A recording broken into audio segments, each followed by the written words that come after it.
Hello everybody, welcome back. Bam Deadstroke here with another Commander deck tech video. This one is going to be on Unesh, Criosphinx Sovereign. Unesh is a 6-mana 4/4 legendary creature Sphinx with flying, and Sphinx spells you cast cost 2 less to cast, and whenever it or another Sphinx enters the battlefield under your control, reveal the top 4 cards of your library. An opponent separates those cards into 2 piles, put 1 pile into your hand and the other into your graveyard. So essentially whenever we play a Sphinx, we get to Factor Fiction.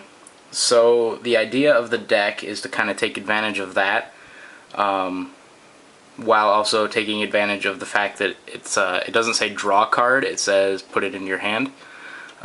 This deck is based on the one that Wedge from the Mana Source went over, so I will just get right into that. So we'll start off with Planeswalkers in the deck. And we only have one, Jace, Architect of Thought. 4 mana, starting at 4 loyalty. +1 until your next turn whenever a creature an opponent controls attacks. Gets -1/-0. We don't really care about that one. The one that we do care about is the -2. Reveal the top 3 cards of your library. An opponent separates them into 2 piles. Put 1 into your hand and the rest on the bottom of your library in any order. We do care about that one a lot because it's kind of like Unesh's ability. And then the -8, in case we ever get there. For each player, search that player's library for a non-land card and exile it. Then that player shuffles his or her library and we get to cast the card that we selected without paying the mana cost. Next we'll go to enchantments. We have 2. We have Imprisoned in the Moon, 3 mana enchantment aura. Enchant creature, land, or planeswalker, and we basically turn it into a waste mana. Colorless land with tap add, generic to the mana pool.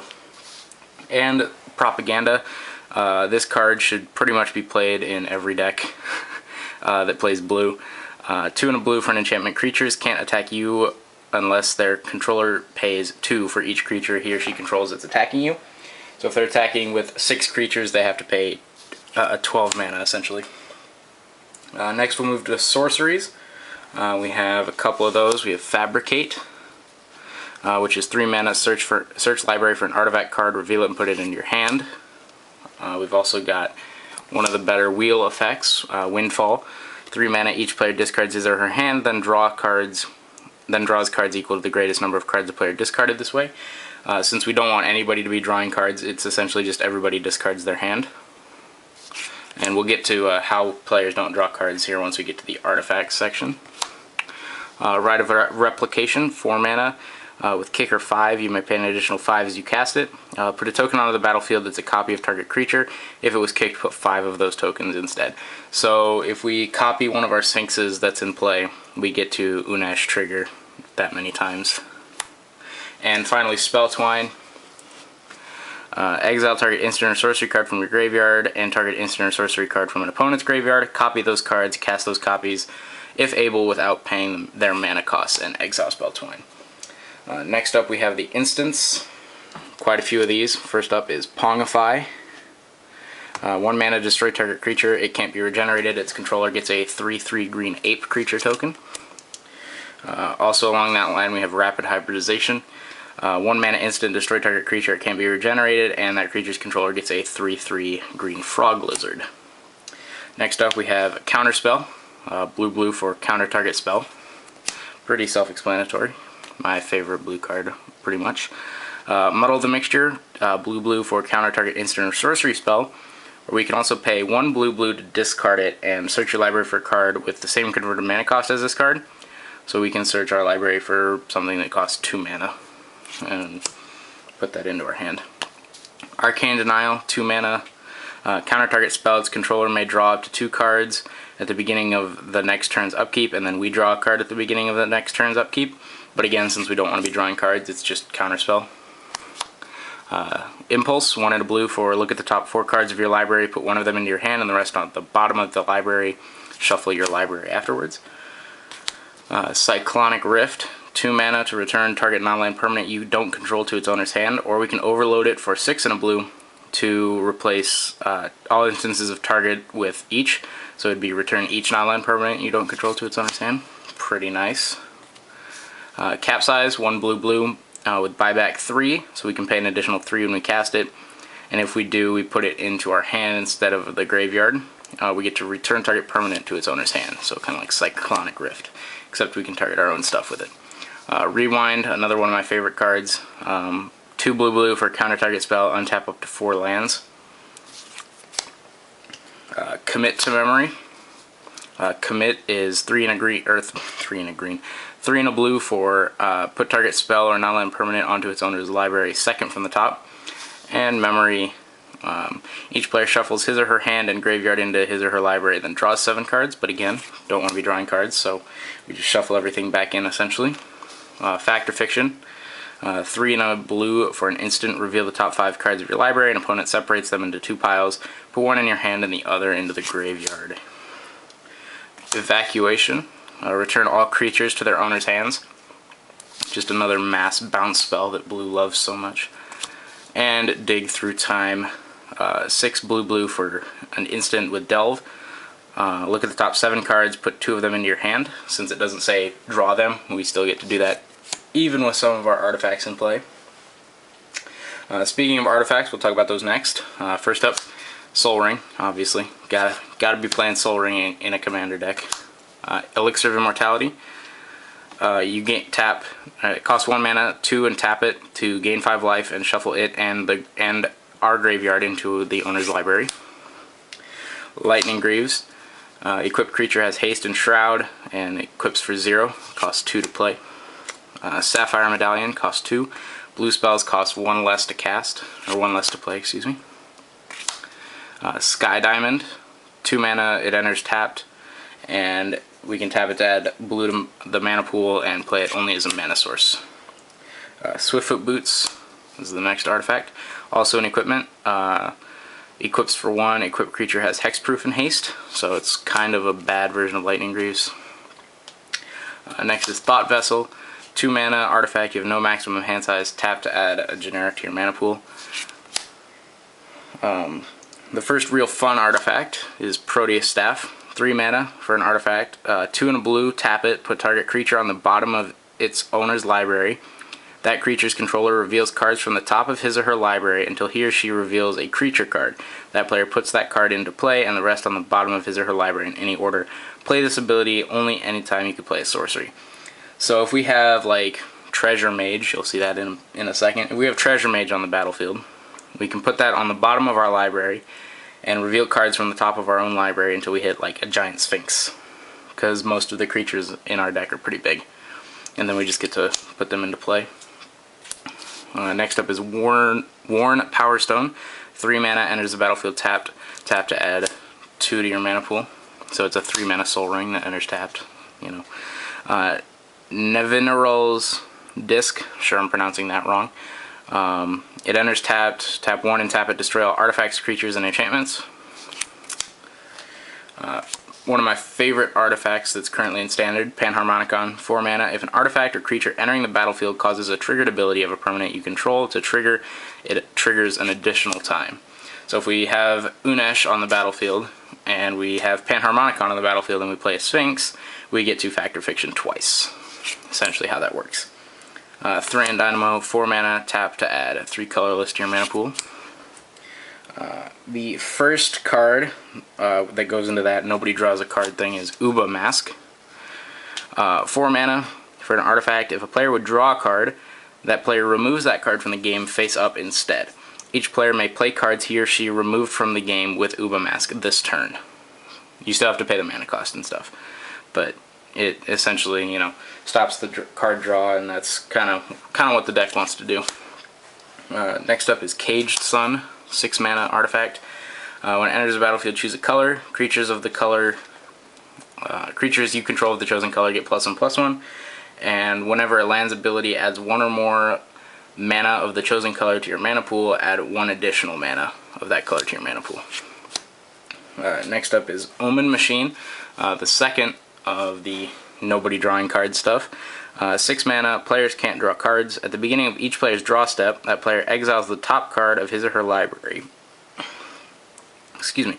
If it's a land card, the player puts it onto the battlefield, otherwise the player casts it without paying its mana cost if able. So, another pretty fun card. Next up is Planar Bridge, 6 mana legendary artifact.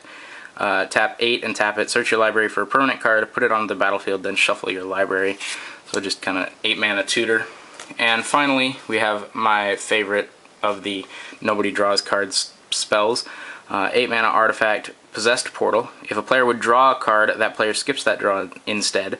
At the end of each turn, each player sacrifices a permanent unless he or she discards a card from his or her hand. So nobody gets to draw cards, and then each player has to discard a card from their hand at the end of each turn. So if you're playing 4-player, by the time it gets back to your turn, you discard 4 cards, or you sacrifice a permanent each time that you can't discard. So hit the creatures now as I drop them on the floor. Good job, me. Alright, start off at the bottom of the curve. Treasure Mage.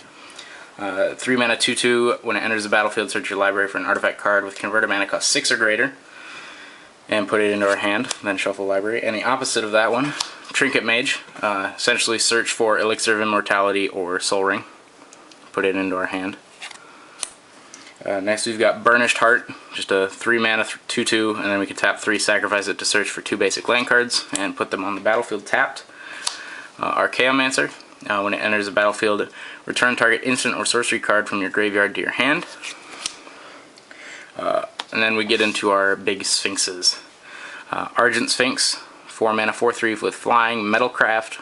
We can tap a blue and exile it, return it to the battlefield under your control at the beginning of the next end step. Activate it only if you control 3 or more artifacts. So it's just constantly triggering Unesh whenever we pay a blue, assuming we have Metalcraft. Next up, Conundrum Sphinx. 4 mana 4/4 flyer. When it attacks, each player names a card. Then the player reveals the top card of his or her library. If the card a player revealed is the card he or she named, that player puts it into his or her hand. If not, it goes on the bottom of his or her library. So pretty fun card. Venser Shape Savant, one of my favorite creatures in the deck. 4 mana 2/2 with flash, and when it enters the battlefield, return target spell or permanent to its owner's hand. So another just bounce spell. Arcum Daxon, 3 and a blue for a 2/2 legendary creature.